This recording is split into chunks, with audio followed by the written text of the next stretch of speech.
Paul, welcome to the podcast. Maybe you could just introduce yourself. Hi, I'm Paul Richardson. I'm Director of Engineering at NM Group. Tim's going to interview me today about thermal ratings. So, Paul, thanks for agreeing to talk to us today. Let me ask you this question. Perhaps you could give me a brief history of line ratings, and perhaps you could tell me why they're so important. There's two types of line ratings, really. The first one which we would call the thermal rating, and that thermal rating is really determined by the physical spacing between the conductor and any object. So the physical spacing typically between the conductor and the ground, the conductor and a road. That's made up from, and that determines the temperature that the conductor can get to before it infringes that electrical clearance limit, whether that be to a road, whether that be a tree, or to ground. So that thermal limit is going to be expressed in typically degrees centigrade. So a number in degrees centigrade used to always be the thermal rating for many lines in many countries used to just be set at 50 degrees C. So regardless of the actual physical clearance that was available, 50 degrees C was just a set number that was assigned to that rating. Now, moving on to the next stage, we can then look at 50 degrees centigrade,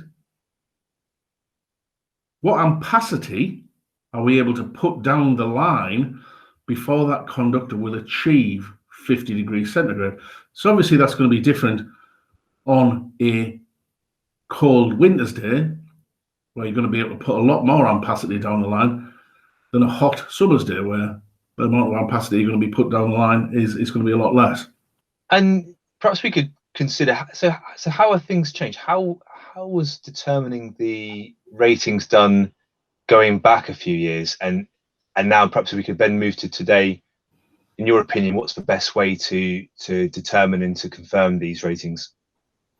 So as we said, going back quite a few years, everything would have been based on 50 degrees C. So that 50 degrees C thermal rating, probably the utility would then have a number of what's called static seasonally adjusted ratings. And those seasonally adjusted ratings would say our typical weather conditions in winter are, let's say, 0 degrees C with a certain wind speed. Our typical conditions in spring, autumn will be maybe, let's say, 10 degrees C with a certain wind speed. And our typical conditions in summer are going to be maybe 20 degrees C with a certain wind speed. Obviously, the numbers that I'm given there are, reasonably specific to the UK, and many other places are going to be a lot higher. So for example, in India, when we were there, their everyday tension basis, what they consider their everyday temperature was 40 degrees C, and they didn't really look at seasonally adjusted ratings. So that was pretty much standard. Lots of other places, particularly outside of the tropics, will have this seasonally adjusted rating, depending upon whether it's in summer or winter. Depending upon that seasonally adjusted rating, that will then spit out a certain ampacity. So 1600 amps maybe in the summer before the conductor is going to reach 50 degrees C, whereas in the winter maybe 2200 amps before that conductor is going to reach 50 degrees C.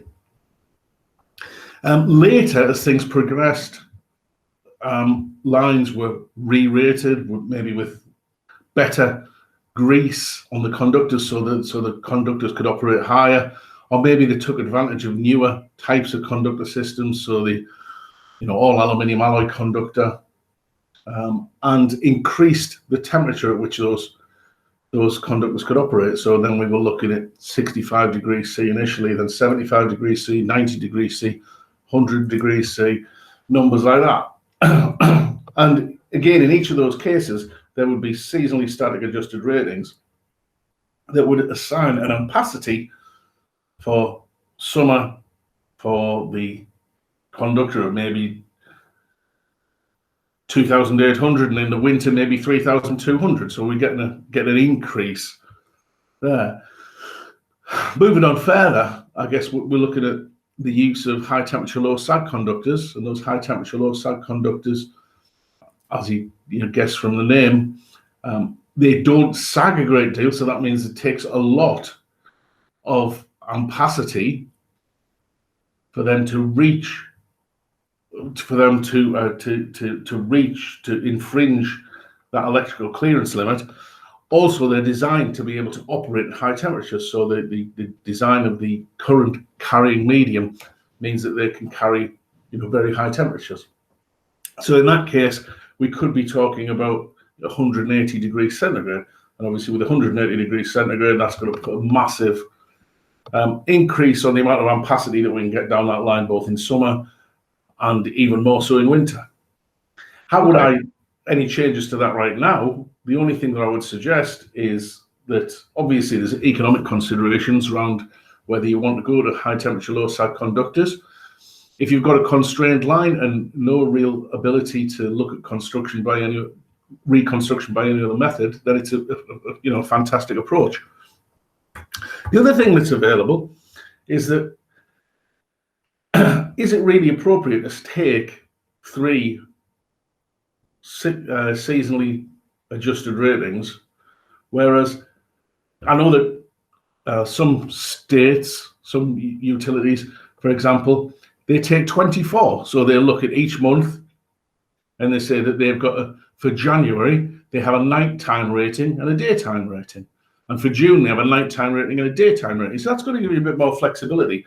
Makes it a little bit more complicated for the guys in the in dispatch to know that the temperatures, but I'm sure that's not beyond the wit of man to be able to put something in place to help them manage that. But beyond that, why just stop at 24? Why not take predicted weather conditions, or taking a step further, take actual weather conditions and use those actual weather conditions to be able to determine precisely how much ampacity it's going to take to put along that line to reach our thermal capacity limit, whether that be the 50 degrees C of many years ago, the 65 degrees C of when we started, the 75 to 90s of moving to AAAC, or the 180 degrees C that we've got with the high temperature low sag conductors. And if we're using all of those techniques, then we're absolutely sweating our assets and making the best use of the tools that we've got available.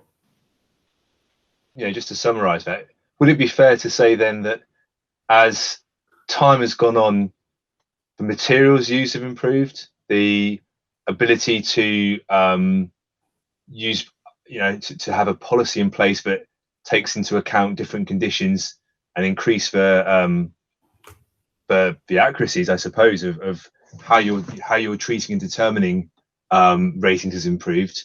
And is there also an aspect of how we measure and model these that presumably has improved as time has gone on as well? Yeah. So obviously going back to the days when we were looking at a 50 degree C rating, everything would have just been a confirmation, a ground survey confirmation using traditional techniques to say that, yeah, this line is good for 50 degrees C. The way that utilities would look at that now would be to turn that on its head and say, I don't want to prove that this line is good for 50 degrees C. I want to determine precisely what this line is good for. If this line is good for 51 degrees C, that's a slight improvement. If it's good for 78 degrees C, I'm going to take it.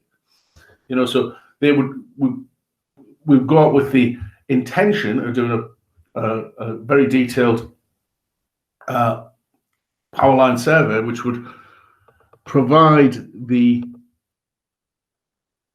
precise thermal limit before which that power line is going to infringe the first of its electrical clearance limitations. So it's just a kind of a difference of approach.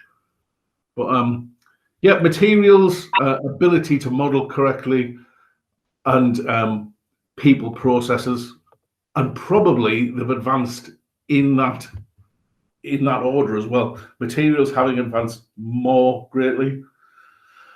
Then the ability to model and determine those precise limitations. And finally, probably lagging behind just a little bit, is people and processes in being able to adapt, to take advantage of these tools that are available. That's great. Thanks very much, Paul.